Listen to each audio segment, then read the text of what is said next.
Rio de জেনেরিওতে সম্প্রতি bricks সম্মেলনে Donald ট্রাম্পের অভ্যন্তরীণ ও নির্বিচার শুল্ক নীতির বিরুদ্ধে গুরুতর উদ্বেগ প্রকাশ করে ব্রাজিল সহ জোটভুক্ত অন্য দেশগুলো।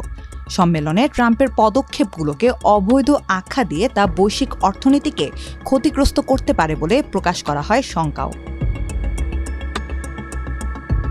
বিষয়টি মোটেও ভালোভাবে নেননি ট্রাম্প। তারপরই কট্টর মিত্র ব্রাজিলের সাবেক প্রেসিডেন্ট জোয়ের বলসোনারোর বিচারটাকে ক্ষুব্ধ করেছে আরও। সব মিলে এবার ব্রাজিলের পণ্যের উপর বড় শুল্কের খড়গ বসালেন ট্রাম্প।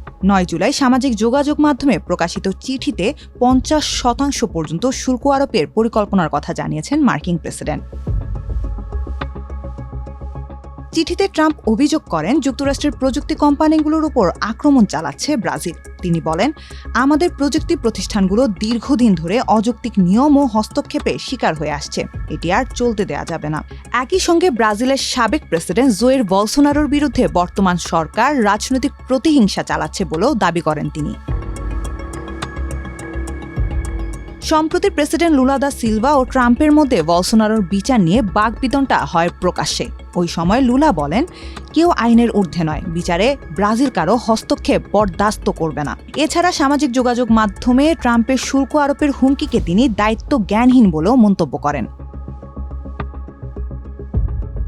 সম্প্রতি দীর্ঘদিনের বাণিজ্য অংশীদার জাপান, দক্ষিণ কোরিয়া ও শ্রীলঙ্কা সহ বিশ্বের অন্তত 22টি দেশের সরকার প্রধানের কাছে চিঠি পাঠিয়েছেন ট্রাম্প। চিঠিতে নতুন করে শুল্ক আরোপের ঘোষণা দেন তিনি। ট্রাম্পের ভাষ্য অনুযায়ী এই নতুন শুল্ক কার্যকর হবে 1 আগস্ট থেকে।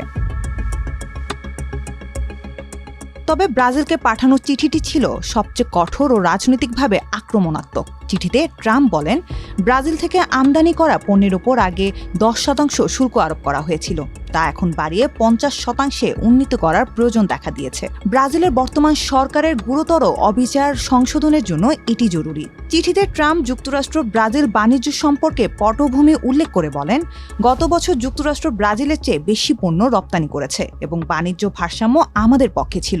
তবুও আমরা এই ধরনের বৈষম্যমূলক আচরণের সম্মুখীন হয়েছি। ট্রাম্পের মতে রাজনৈতিক স্বচ্ছতা ও প্রযুক্তি বিনিয়োগ সুরক্ষায় কড়া পদক্ষেপ নেওয়া ছাড়া আর কোনো বিকল্প নেই।